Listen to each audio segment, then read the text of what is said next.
ঘন কুয়াশায় মুন্সিগঞ্জের সিরাজদিখানে দাঁড়িয়ে থাকা প্রাইভেট কারে কাভার্ড ভ্যানের ধাক্কায় এক নারী নিহত হয়েছে। আহত হয়েছে অন্তত ৫ জন। ভোর ৫টার দিকে ঢাকা মাওয়া এক্সপ্রেসওয়ের ধলেশ্বরী টোল প্লাজা এলাকায় এই ঘটনা ঘটে। পুলিশ জানায় সড়কের পাশে দাঁড়িয়েছিল একটি যাত্রীবাহী প্রাইভেট কার। এ সময় ঘন কুয়াশার কারণে পেছন দিক থেকে প্রাইভেট কারটিকে ধাক্কা দেয় একটি কাভার্ড ভ্যান। এতে ঘটনাস্থলে নিহত হন প্রাইভেট কারের এক নারী যাত্রী। আহত ৫ জনকে উদ্ধার করে শ্রীনগর উপজেলা স্বাস্থ্য কমপ্লেক্সে পাঠানো হয়।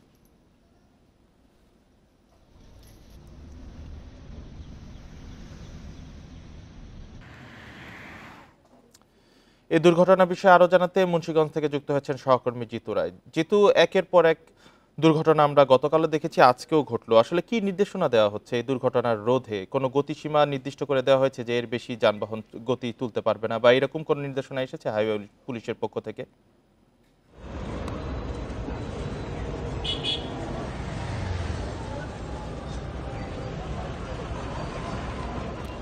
প্রশ্নটা আরেকবার যদি করেন। হ্যাঁ জিতু, আমরা একের পর এক দুর্ঘটনা দেখছি, তো আসলে আজকের দুর্ঘটনা সম্পর্কেও জানাবেন, আর পাশাপাশি বলবেন যে হাইওয়ে পুলিশের পক্ষ থেকে কি কোনো নির্দেশনা দেওয়া হয়েছে কিনা এই দুর্ঘটনা রোধে? দেখুন, আমরা গতদিন সকালে যে দুর্ঘটনাটি দেখেছি, ঢাকা মাওয়া এক্সপ্রেসওয়ের প্রায় 7টি জায়গায় দুর্ঘটনা ঘটেছে।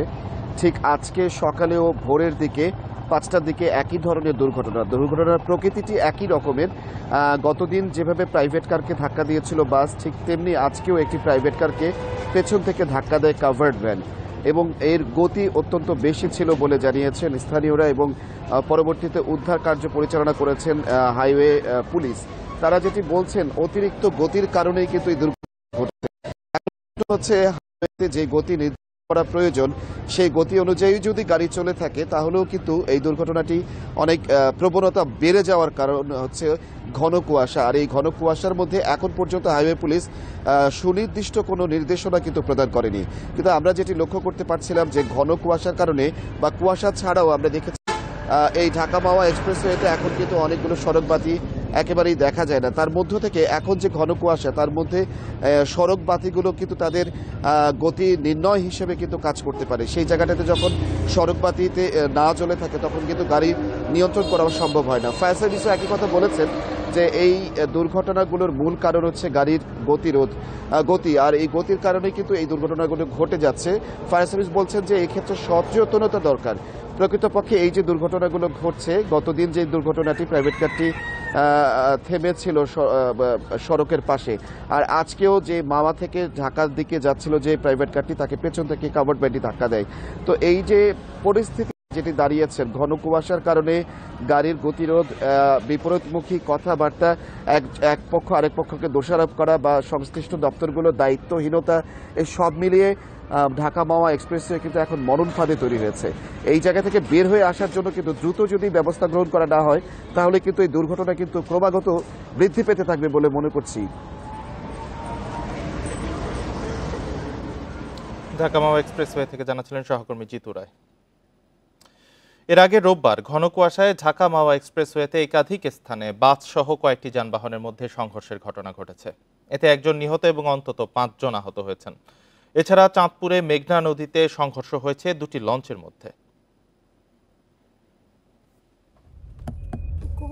ঘন কুয়াশার দেখা মিলছে সারা দেশে। বৃষ্টিসীমা কমে আসায় দিনের বেলায়ও সড়কে হেডলাইট জ্বালিয়ে ধীর গতিতে চলছে যানবাহন। এর মধ্যে ঢাকা মাওয়া এক্সপ্রেসওয়েতে দুর্ঘটনার কবলে পড়ে বেশ কয়েকটি যানবাহন। ঢাকা থেকে মাওয়াগামী একটি ট্রাক বিকল হলে পেছন থেকে ধাক্কা দেয় একটি বাস। কেউটখালীতে সংঘর্ষ হয় দুটি বাসের। এছাড়াও রোববার ভোরের দিকে মহাসড়কের বিভিন্ন স্থানে ঘটে একাধিক সংঘর্ষের ঘটনা। তো এত কুয়াশা রাস্তায় গাড়ি সিরিয়ালে মারি খাইছে, আমার পিছনে আমার আগে ইনা পরিবহন মারি খাইছে, কভার মার, মানে ভাই কি করবো ভাই। হঠাৎ করে সামনে যে অ্যাক্সিডেন্ট হয়েছে এটা তো আমরা আগে থেকে জানি না, এবার হঠাৎ করে মনে করেন যে সামনে প্রচেষ্টা। পুলিশ জানায় মহাসড়কটির বিভিন্ন পয়েন্টে সংঘর্ষের ঘটনায় বাস সহ অন্তত 7টি যানবাহন ক্ষতিগ্রস্ত হয়েছে। এতে ঘটে হতাহতের ঘটনাও। কাভার্ড ভ্যান, অজ্ঞাতনামা বাস এবং মাইক্রো তিনটা চলে যায়। কিন্তু এই বাসের পিছনে এই সাকুরা পরিবহন একটা ধাক্কা দেয়, সাকুরা পরিবহনের পরে ধাক্কা দেয় হলো এনা পরিবহনের পিছনে ধাক্কা দেয় হলো আমাদের গোল্ডেন লাইন পরিবহন। এদিকে ঘন কুয়াশার কারণে চাঁদপুরের কাছে মেঘনা নদীতে ঢাকা বরিশাল রুটের দুটি লঞ্চের মধ্যে সংঘর্ষের ঘটনা ঘটেছে। এতে তেমন কেউ আহত না হলেও আতঙ্ক ছড়িয়ে পড়ে যাত্রীদের মধ্যে। অনেক ঘন কুয়াশা ছিল, তার পরবর্তীতে আওলাদের মেইন চালক যে সে চালায়নি। হঠাৎ করে এমন একটা আওয়াজ হয়েছে যে লঞ্চ একবার আমরা ছিটকে পড়ে গেছি। আওলাদ 10-এর মনে করে তলা ফাইটে গেছে, সামনে পানি আছে, এই কারণে লঞ্চ বন্ধ আছিল। পরে আমাকে এই লঞ্চটা রিসিভ করে আনছে। এই ঘটনায় 2 লঞ্চের 4 মাস্টারকে কারণ দর্শানোর নোটিশ দিয়েছে BIWTA। রেশমি নন্দী, ইন্ডিপেন্ডেন্ট নিউজ। কুমিল্লায় মোটরসাইকেল নিয়ন্ত্রণ হারিয়ে বৈদ্যুতিক খুঁটির সাথে ধাক্কা লেগে 3 আরোহী নিহত হয়েছেন। রোববার মধ্যরাতে সদর উপজেলার পালপাড়া এলাকায় এ দুর্ঘটনা ঘটে। পুলিশ জানায়, আড়াইওরা মধ্যপাড়ায় একটি বিয়ের অনুষ্ঠান শেষে মোটরসাইকেলে ভুবন ঘর ফিরছিলেন আহাদ হোসেন, মিনহাজুল ও মোহাম্মদ ইমন। পথে মোটরসাইকেলটি নিয়ন্ত্রণ হারিয়ে সড়কের পাশে বৈদ্যুতিক খুঁটির সাথে ধাক্কা লাগে। এতে ঘটনাস্থলেই 3 জন নিহত হন। পরে পুলিশ গিয়ে মরদেহ উদ্ধার করে পরিবারের কাছে হস্তান্তর করে। দ্রুতগতির কারণে মোটরসাইকেলটি নিয়ন্ত্রণ হারায় বলে ধারণা পুলিশের। 7 দিনের মধ্যে ফ্যাসিস্ট দল আওয়ামী লীগকে নিষিদ্ধ না করলে সচিবালয় ঘেরাওয়ের হুঁশিয়ারি দিয়েছে ইনকিলাব মঞ্চ। রোববার বিকেলে রাজধানীর কাকরাইলে গণ অনশন শেষে এই ঘোষণা দেয় সংগঠনটি। রোববার দুপুরে জাতীয় জাদুঘরের সামনে জমায়েত হয় ইনকিলাব মঞ্চ। আওয়ামী লীগের নিবন্ধন বাতিল, সারা দেশে দলটির সন্ত্রাসীদের গ্রেপ্তার এবং জুলাই গণ অভ্যুত্থানে যোদ্ধাদের জীবনের নিরাপত্তা, এই 3 দাবিতে প্রধান উপদেষ্টার বাসভবন অভিমুখে গণজমায়েত কর্মসূচি দেয় সংগঠনটি। দুপুর 12টার দিকে প্রধান উপদেষ্টার বাসভবনের দিকে রওনা হয় মিছিলটি। পুলিশি বাধার মুখে কাকরাইলে রাস্তার পাশে অনশন শুরু করে তারা। 3:30টার দিকে মূল সড়ক অবরোধ করে ইনকিলাব মঞ্চের নেতাকর্মীরা। 3:45টার দিকে প্রধান উপদেষ্টার PS তাদের লিখিত দাবি গ্রহণ করে। পরে 1 সপ্তাহের মধ্যে 3 দাবির অগ্রগতি না হলে সচিবালয় ঘেরাওয়ের কর্মসূচি ঘোষণা করে তারা।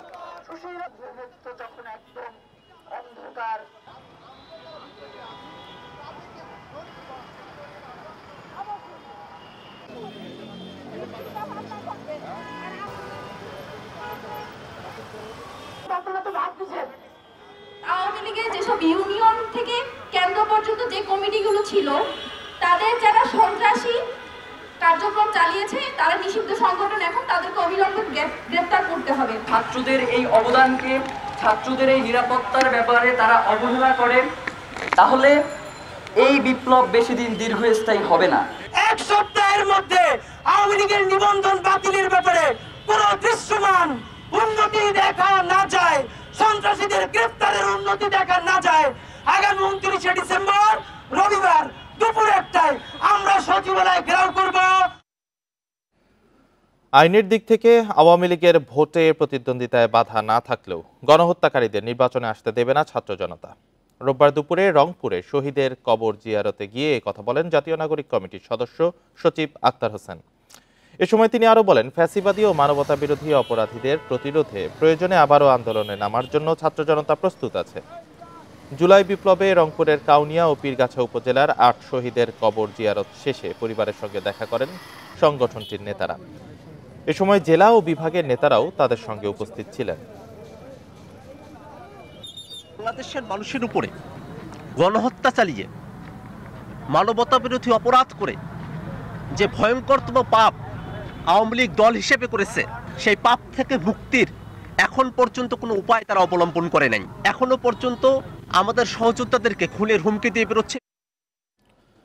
রাজধানীতে চাঁদাবাজের তালিকায় নাম থাকলে ছাড়া হবে না রাঘব বোয়ালদেরও, এমন হুঁশিয়ারি দিয়েছে ডিএমপি।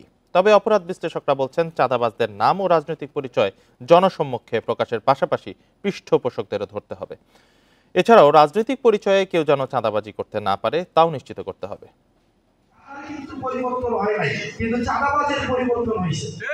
চাঁদাবাজদের হালনাগাদ একটি লিস্ট তৈরি করছি। ঢাকা সহ সারা দেশে কমেনি চাঁদাবাজদের দৌরাত্ম্য। ডিএমপি কমিশনার ও বৈষম্য বিরোধী ছাত্র আন্দোলনের সমন্বয়ক হাসনাত আবদুল্লাহর এই বক্তব্যেও বিষয়টি স্পষ্ট। ডিএমপি কমিশনার শিগগিরই চাঁদাবাজদের ধরার কথা বললেও অপরাধ বিশ্লেষকরা মনে করেন, শুধু মাঠে চাঁদাবাজদের ধরলে মিলবে না সুফল, চাঁদাবাজদের পৃষ্ঠপোষকদেরও ধরার পরামর্শ তাদের। এই ধরনের বক্তব্য আমরা বহু শুনেছি যে এই মাসে এই এত তারিখের মধ্যে চাঁদাবাজদের তালিকা হচ্ছে, সিন্ডিকেটের তালিকা হচ্ছে, এদেরকে ধরা হবে। এই বক্তব্যগুলোর প্রতি মানুষের এখন খুব একটা বেশি আস্থা নাই। মানুষ এখন অ্যাকশন দেখতে চায়। আওয়ামী সরকারের আমলে দলীয় নেতাকর্মীরা চাঁদাবাজিতে সরাসরি জড়িত থাকলেও তারা এখন পলাতক। এই অপরাধ বিশ্লেষক মনে করেন, নতুন করে রাজনৈতিক পরিচয়ে কেউ যাতে চাঁদাবাজি করতে না পারে তা নিশ্চিত করতে হবে এখনই। চাঁদাবাজি ঠিকই আছে, শুধু মানুষগুলো পরিবর্তন হয়েছে।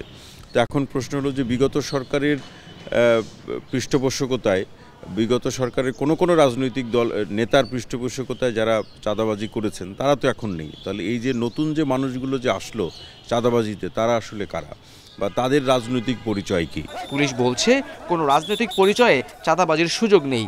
তালিকায় রাঘব বোয়ালদের নাম আসলে তাদেরও ধরা হবে। অপরাধীদের রাজনৈতিক পরিচয় বা ব্যাকগ্রাউন্ড আমাদের কাছে মুখ্য বিষয় নয়। কোনো রাজনৈতিক দল থেকে নিশ্চয়ই তা কাউকে বলা হয়নি যে তোমরা রাজনৈতিক পরিচয় ব্যবহার করে চাঁদাবাজি করো। আমাদের কাছে অপরাধী। চাঁদাবাজির ঘটনায় অনেকে মামলা করতে চান না, ফলে আসল চাঁদাবাজ থেকে যায় ধরাছোঁয়ার বাইরে, বলছে police. Khaled Raihan, independent news, Dhaka. বৈষম্য বিরোধী ছাত্র আন্দোলনে আহত 12 বছরের শিশু আরাফাত চিকিৎসাধীন অবস্থায় মারা গেছে। সোমবার রাতে 10টার দিকে ঢাকার সম্মিলিত সামরিক হাসপাতালে চিকিৎসাধীন অবস্থায় মৃত্যু হয় তার। বিকেল 3টায় কেন্দ্রীয় শহীদ মিনারে আরাফাতের জানাজা অনুষ্ঠিত হবে। বৈষম্য বিরোধী ছাত্র আন্দোলনে বিজ্ঞপ্তিতে জানানো হয়, উন্নত চিকিৎসার জন্য এয়ার অ্যাম্বুলেন্সের ব্যবস্থা করা হয়েছিল, তবে শেষ পর্যন্ত আরাফাতকে বাঁচানো যায়নি। আরাফাত জুলাই-আগস্টে ছাত্র আন্দোলনে অংশ নিয়ে পুলিশের গুলিতে আহত হয়েছিল। আরাফাতের হত্যাকারীদের দ্রুত বিচারেরও দাবি করা হয় বৈষম্য বিরোধী ছাত্র আন্দোলনের বিজ্ঞপ্তিতে।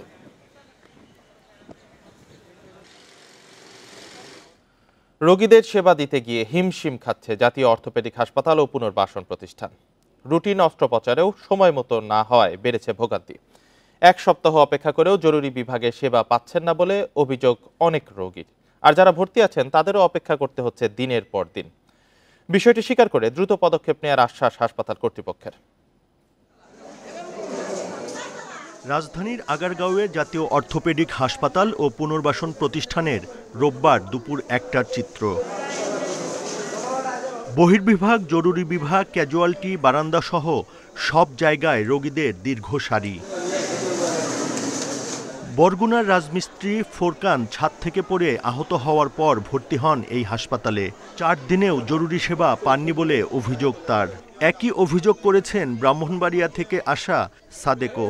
বৃহস্পতিবার 3টে বাজে এখানে পৌঁছার পরে এখন পর্যন্ত আমি শুধুমাত্র একটা গ্যাস্ট্রিকের বড়ি আর ওই ফ্লুক্সিলিন এইটি আমি খাই। 6 দিন হয়েছে আইসি এখানে, তারপর পরে খালি ব্যথার ট্যাবলেট আর ইঞ্জেকশন দেয়, ডাক্তার কোনো দেখার না।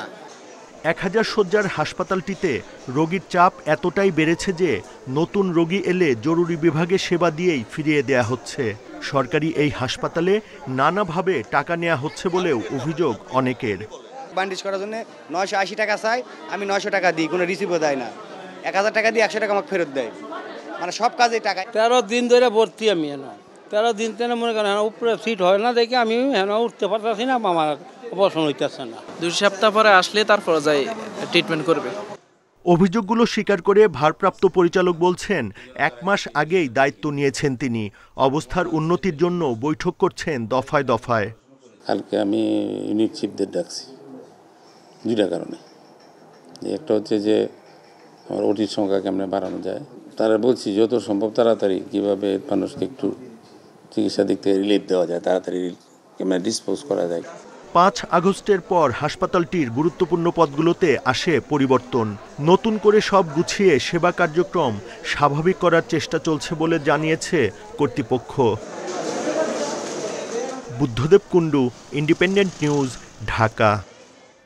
ঢাকার মানি এক্সচেঞ্জগুলোতে পাওয়া যাচ্ছে না চাহিদা মতো ডলার। মূল্য তালিকায় 120 টাকা লেখা থাকলেও ক্রেতাদের ডলার প্রতি গুনতে হচ্ছে 127 টাকার বেশি। এদিকে ব্যাংকাররাও বলছেন আমদানির দায় পরিশোধে হঠাৎ চাপ বেড়েছে, তাই বাড়ছে ডলারের দাম। এমন অবস্থায় আবারও মূল্যস্ফীতি বৃদ্ধির শঙ্কা অর্থনীতিবিদদের। দেশের বাইরে ঘুরতে যেতে ডলার খুঁজছিলেন জাকারিয়া ও তার বন্ধু, তবে বেশ কয়েকটি ব্যাংক ও মানি এক্সচেঞ্জে গিয়েও ডলার পেলেন না। বেশ কয়েকটা ব্যাংকে ঘুরলাম, সোনালী ব্যাংকের 2টা ব্রাঞ্চ, রূপালী ব্যাংকেও ঘুরলাম, তো কোথাও ডলার দিতে পারলো না। পরে বেশ কয়েকটা মানি এক্সচেঞ্জেও ঘুরলাম, তাদের কাছেও নাই। আর একটাতে পেলাম তারা বলছে 127 টাকা 30 পয়সা রেট যাচ্ছে। ভোগান্তি তো অবশ্যই। ব্যাংকগুলোতে গেলাম ফার্স্টে, ওনাদের কথা হচ্ছে ডলার ব্যতীত যদি কোনো হেল্প লাগে তাহলে করতে পারবো। মাস দুয়েক ধরে খোলা বাজারে ডলার বেচাকেনার দর ছিল 120 থেকে 122 টাকার মধ্যে। এখনও মূল্য তালিকা অপরিবর্তিত থাকলেও প্রকৃত দর ছাড়িয়েছে 127 টাকা। আমাদের গাড়ির উপরে নিতে চাই, হবে সেটা হওয়ার তো প্রশ্নই ওঠে না। আর আপনার বর্তমানে প্রযুক্তির যুগে আপনি তো রেট ডেকে রাখতে পারবেন না, পারবেন সম্ভব? তাহলে আর আপনার রেটের মধ্যে যদি বৈষম্য থাকে আপনি তো এই স্থিতিশীলতা কখনোই ফিরবে না। ব্যাংকাররা বলছেন কেন্দ্রীয় ব্যাংকের নির্দেশনা অনুযায়ী চলতি মাসের মধ্যেই আমদানি বকেয়া পরিশোধ করতে হবে। এছাড়া রেমিটেন্সের ডলার সংগ্রহেও ব্যাংকগুলোকে দাম দিতে হচ্ছে 124 থেকে 125 টাকা পর্যন্ত। কিছু কিছু ব্যাংক আছে যে এলসি খুলে ফেলেছে, এখন তো পেমেন্ট করতে হবে। এখন তো ডলার যদি সাপ্লাই সাইডে একটু কমতি থাকে তখনই রেটটা বেড়ে যায়। প্রতিটা ব্যাংকেরই ম্যাচুরিটি প্রোফাইল করা দরকার আছে, যে আমার ইনফ্লো কত হবে, আউটফ্লো কত হবে, আমি যেগুলো খুলেছি সেগুলো কবে কবে পেমেন্ট ডিউ হবে। অর্থনীতিবিদদের মতে ডলারের চাহিদার পরিপ্রেক্ষিতে যোগান নিশ্চিত না হলে ডলারের দাম বেড়েই চলবে। তাই সংকট মোকাবেলায় বৈদেশিক ঋণের প্রবাহ বাড়াতে হবে। একই সাথে কৃত্রিম সংকট রোধে কঠোর নজরদারি রাখতে হবে। এই মুহূর্তে যে নিট এফডিআই সেটা কিন্তু $1.5 বিলিয়ন কম। তো এখন ওইটাকে কিভাবে বাড়ানো যায়? আবার এই এফডিআই এর মধ্যে বেশ বড় একটা অংশ হচ্ছে যে নিজেদেরই যে ইনভেস্টমেন্ট আগে ছিল সেইটাই আবার তারা ইনভেস্ট করছে। তার মানে হলো নতুন করে কিন্তু ডলারের যে প্রবাহ সেটা কিন্তু খুবই কম। বিশেষজ্ঞরা জানান ডলারের বাড়তি মূল্য আরেক দফা উস্কে দিতে পারে মূল্যস্ফীতিকে। Amirul Islam, independent news, Dhaka. Share বাজার কারসাজিতে জড়িত বিকন ফার্মাসিউটিক্যালসের এমডি এবাদুল করিম ও তার স্ত্রী নুরুন নাহার করিম সহ পুরো পরিবার। এ কাজে তাদের সহযোগিতা করে এমটিভি সিকিউরিটিজ ও এবি সিকিউরিটিজ। এমডির পিএস এবং পিওনের নামে এ দুটি হাউজের বিও অ্যাকাউন্টে গেছে 154 কোটি টাকার বেশি। সম্প্রতি ওরিয়ন ইনফিউশনের শেয়ার কারসাজির দায়ে তাদের জরিমানাও করেছে বিএসইসি। বিকন ফার্মাসিউটিক্যালস পুঁজিবাজারে তালিকাভুক্ত হয় 2010 সালে।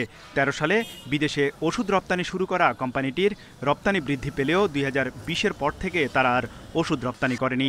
পরে বিকন মেডিকেল লিমিটেডের নামে রপ্তানি করা হয়, যেখানে প্রতিষ্ঠানটির সব পরিচালক ও দায়িত্বশীলরা এবাদুল করিমের আত্মীয়।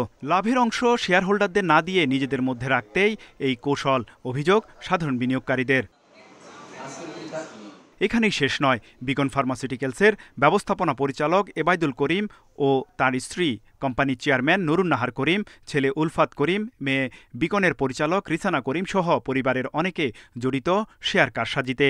সম্প্রতি ওরিয়ন ইনফিউশনের শেয়ার কারসাজির দায়ে তাদের জরিমানা করে পুঁজিবাজার নিয়ন্ত্রক সংস্থা বিএসইসি। 2018, 19, 20 ও 21 সালে বিকন ফার্মার এমডি এবাদুল করিমের পিয়ন আক্তার হোসেন, পিএস আজাদ হোসেন পাটোয়ারি, ছেলে উলফাত করিম, পরিচালক সোহেল আলম সহ শ্বশুরবাড়ির কয়েকজনের বিও অ্যাকাউন্টে 154 কোটি 20 লাখ টাকা জমা দেন এবাদুল করিম। এমন অস্বাভাবিক লেনদেন হয় এমটিভি সিকিউরিটিজ ও এবি সিকিউরিটিজে, যার সবগুলো চেকের কপি ও মানি রিসিট ইন্ডিপেন্ডেন্ট টিভির হাতে এসেছে। এ বিষয়ে ফোনে পাওয়া যায়নি এবাদুল করিমকে। কথা বলেন চেয়ারম্যান নুরুন নাহার করিম। বলেন তিনি শেয়ার ব্যবসার কিছুই বোঝেন না, সিকিউরিটিজ হাউসের লোকজন সব করেন। 260 টাকা করে কিনছি, এখন বিঘরে সে মার্কেটে খোঁজ নিয়ে দেন কত করে 100 কত টাকা দেন। এটা সম্বন্ধে কিছুই বলতে পারবো না। আসল কথা কি, আর শেয়ার ব্যাপারটা খুব বুঝি কম, বললাম না, বুঝ দেখে আর আমি যতগুলো শেয়ার সব শেয়ার মানে ধরা খাওয়া। 2016, 17, 18 ও 19 এবং 20 সালে বিনিয়োগকারীদের শেয়ার প্রতি 5 থেকে 6% লভ্যাংশ দেয় কোম্পানিটি, যদিও পরের বছরগুলোতে বেড়েছে লভ্যাংশের পরিমাণ। তৌহিদ রানা, ইন্ডিপেন্ডেন্ট নিউজ, ঢাকা। রংপুরে তথ্য মেলায় সরকারি 4টি সংস্থার স্থলে সাবেক প্রধানমন্ত্রী শেখ হাসিনার বাণী লেখা লিফলেট প্রচারের অভিযোগ উঠেছে।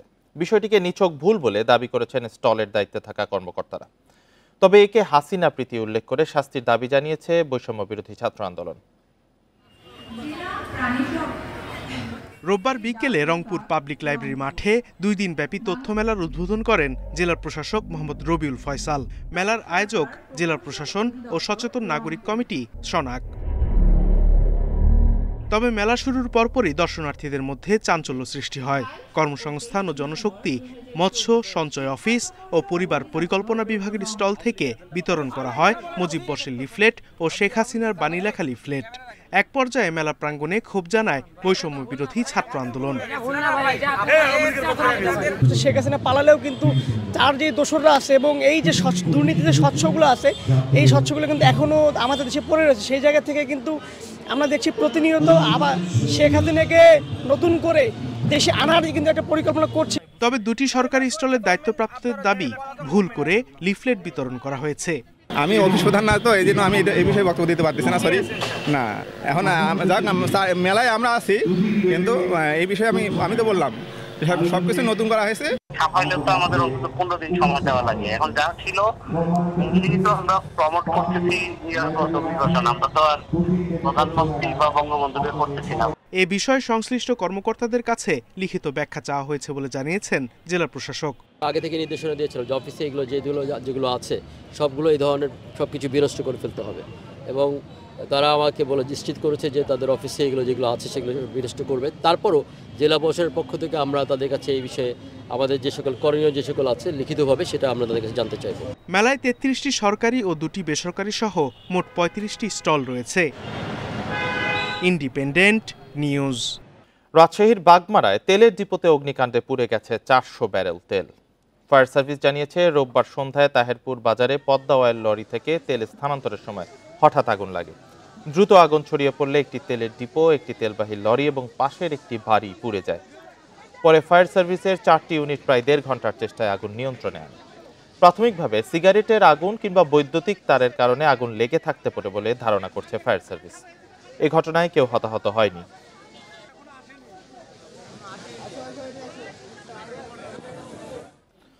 প্রায় 3 ঘন্টার আগুনে পুড়ল গাজীপুরের শ্রীপুরে বোতাম তৈরি কারখানা।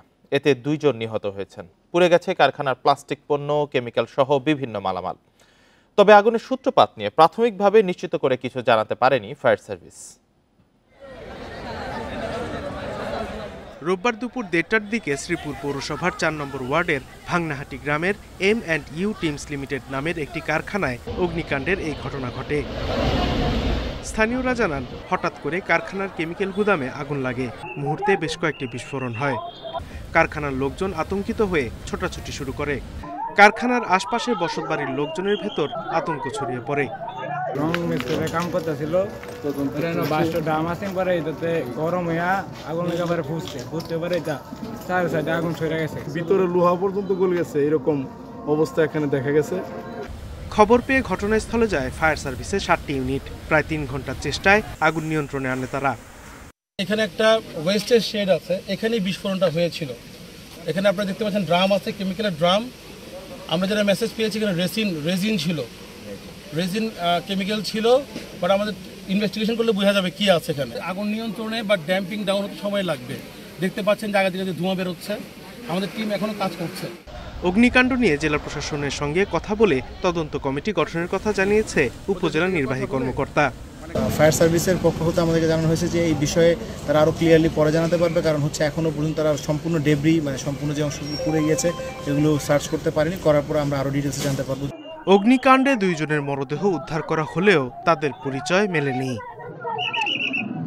Independent news. পরিবর্তিত রাজনৈতিক প্রেক্ষাপটে পাকিস্তানের সঙ্গে বাণিজ্যিক কার্যক্রম বেড়েছে। এরই মধ্যে চট্টগ্রাম বন্দরের সঙ্গে করাচির সরাসরি জাহাজ চলাচল শুরু হয়েছে। আমদানি রপ্তানি সংশ্লিষ্টরা বলছেন, বাণিজ্যিক সম্পর্ক থেকে অর্থনৈতিকভাবে লাভবান হওয়ার পথ খুঁজতে হবে বাংলাদেশকে।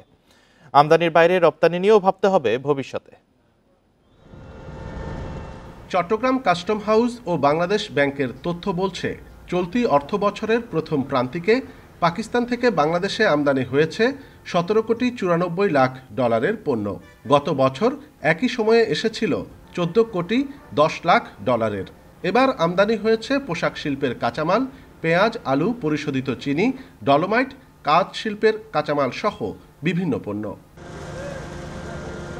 আমদানি বাড়লেও ছোট বাজার ও রপ্তানিতে যথাযথ ব্যবস্থা না থাকায় পাকিস্তানে বাংলাদেশি পণ্য রপ্তানি শূন্যের কোঠায়।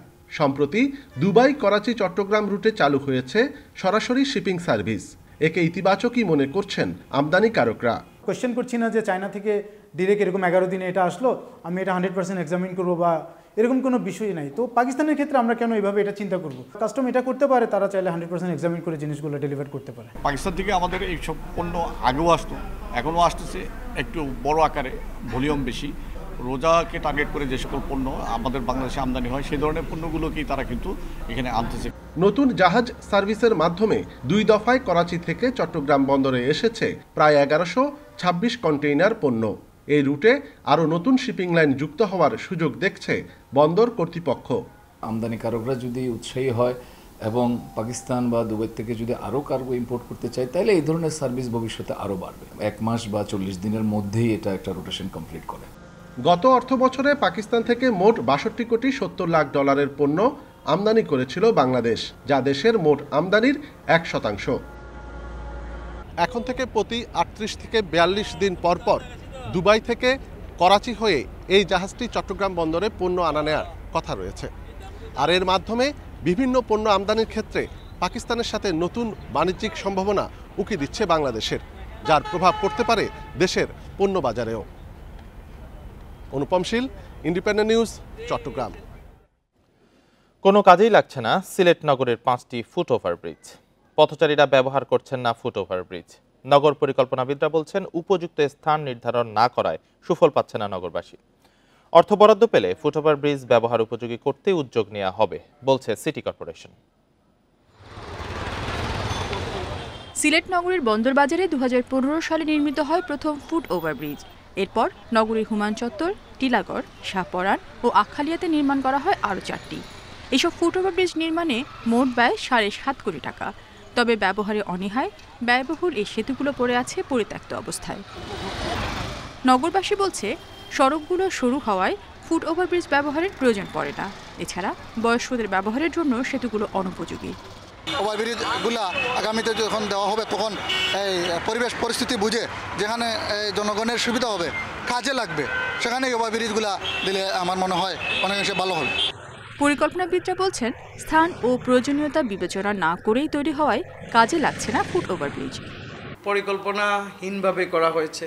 আমাদের দেশে যেরকম প্রজেক্টগুলো হয়, কারো একজনের ইচ্ছায় হয়তো এটা হয়ে গেছে, এটা সমন্বিত কোনো পরিকল্পনার অংশ না।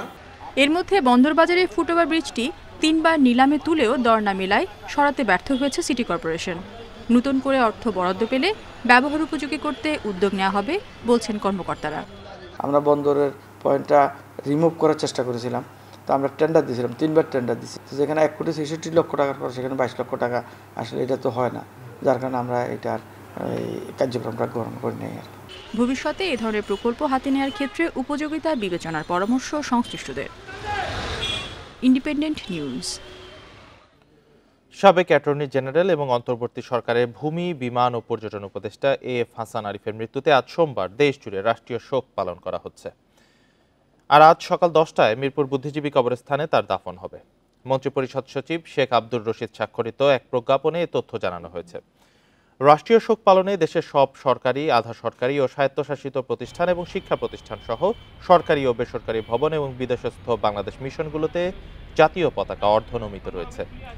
মরহুমের রুহের মাগফিরাতের জন্য দেশের সব মসজিদে বিশেষ দোয়া অনুষ্ঠিত হচ্ছে। এছাড়া অন্যান্য ধর্মীয় প্রতিষ্ঠানেও তার আত্মার শান্তির জন্য বিশেষ প্রার্থনার আয়োজন করা হয়েছে।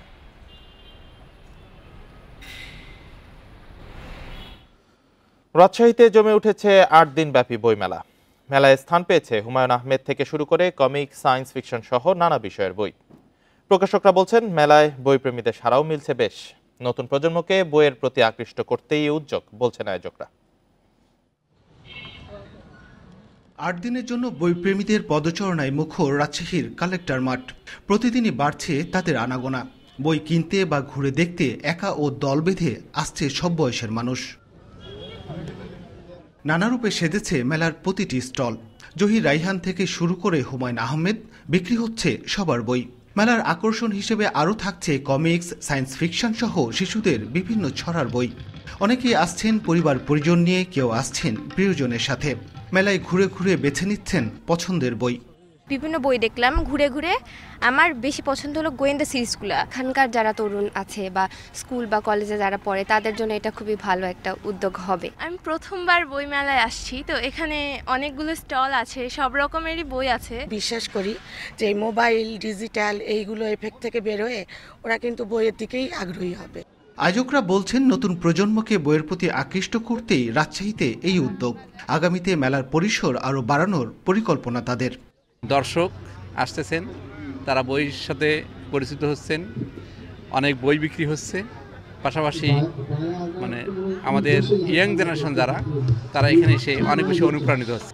মেলায় রয়েছে 100টি স্টল। গত 18 তারিখ শুরু হওয়া বইমেলা চলবে 25 তারিখ পর্যন্ত।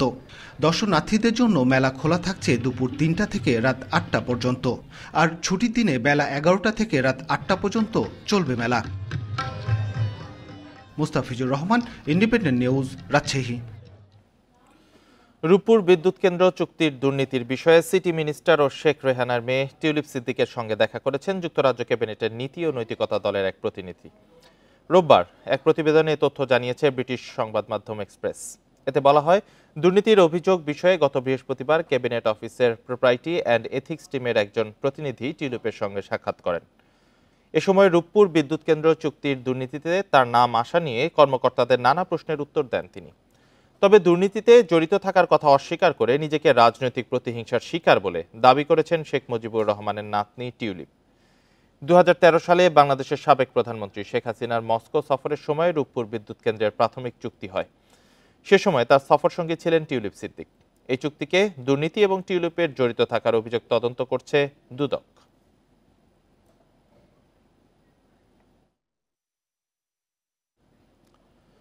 ইয়েমেনে বিমান হামলা চালানোর সময় নিজেদের একটি F-18 যুদ্ধবিমান ভূপাতিত করেছে যুক্তরাষ্ট্র। একে দুঃখজনক ফ্রেন্ডলি ফায়ার বলছে মার্কিন সামরিক বাহিনী। তাদের দাবি, বিমানটি বিধ্বস্ত হলেও এর 2 পাইলটকে জীবিত উদ্ধার করা হয়েছে। তাদের মধ্যে একজন আহত হয়েছেন। শনিবার সেন্টকম এক বিবৃতিতে জানায়, মার্কিন নৌবাহিনীর যুদ্ধবিমান F-18 হর্নেটটি ফ্রেন্ডলি ফায়ারের শিকার হয়ে ভূপাতিত হয়। ফিলিস্তিনি জনগণের প্রতি সংহতির অংশ হিসেবে শনিবার তেল আবিবে হাইপারসনিক ব্যালিস্টিক ক্ষেপণাস্ত্র হামলা চালায় ইয়েমেনের হুথিরা। এর জেরে পাল্টা হামলা চালায় যুক্তরাষ্ট্র। এ সময় ভুলক্রমে ছোড়া গুলিতে যুদ্ধবিমানটি ভূপাতিত হয় বলে দাবি মার্কিন সামরিক বাহিনীর।